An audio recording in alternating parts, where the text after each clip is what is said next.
बोलो बोलो कुछ ही बोला तो लोग बोला था ना कि जैसे राम बोल नहीं तो मूड़ी काट के आम के पेड़ पे लटका देंगे।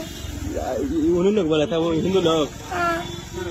कारो सिंह सब जाना है, कारो सिंह सब जानता है कि कौन कौन लड़का है वही मारने वाला है, बोली ना रे। और बोला कि डंडा हमसे छीन लिया और फिर बोला कि इसको मारो, फिर हाँ मैं देख लेंगे। और जैसे मैं बोल लड़का हमको कितना कितना बड़ा लड़का था सर? हम कहते थे पहले 6 लड़का 6 काम को मारा। कारो सिंह को बोला ना। कारो सिंह हमको डंडा छिल के भाग रूम में चल गया। और फिर आया पड़ का नाम रुके 1 घंटे बाद आया पड़ का नाम को दौड़ा दिया।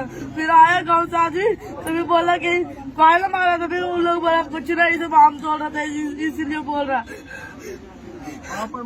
एको जो जाती है नहीं थी पटी से समझ नहीं। इन लोग सब लड़का है, इन लोग জয় শ্রীরাম না বললে মেরে ফেলবো। হ্যাঁ বন্ধুরা, ঠিকই শুনেছেন, এমনই একটা ঘটনার সম্মুখীন হয় ভারতীয়রা। দু একজন পড়ুয়া তাদের স্কুল থেকে ফিরে আসে এবং তাদেরকে জোর করে জয় শ্রীরাম বলার হুমকি দেখায় এবং তাদেরকে প্রাণের আঘাতে মেরে ফেলারও তাদেরকে হুমকি দেয়।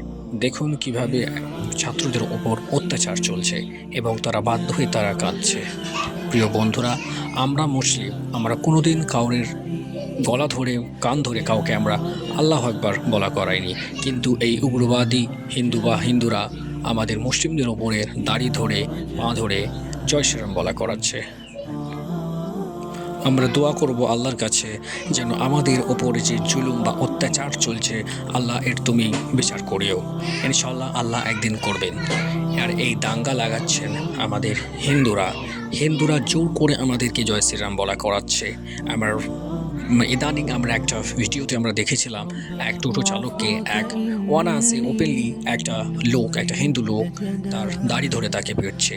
একজন বয়স্ক লোককে হিন্দুরা দাড়ি ধরে তাকে জয় শ্রীরাম বলা করাচ্ছে। তখন কেউ কিছু বলছে না। কেন এমনটা হচ্ছে আমাদের ভারতে? আমাদের যেখানে সেকুলার ইন্ডিয়া, যেখানে ভারতীয় ইন্ডিয়ান কনস্টিটিউশনে উল্লেখ করা আছে, আমরা দেখেছি আমরা হলাম ভারত নাকি নিরপেক্ষ একটা দেশ।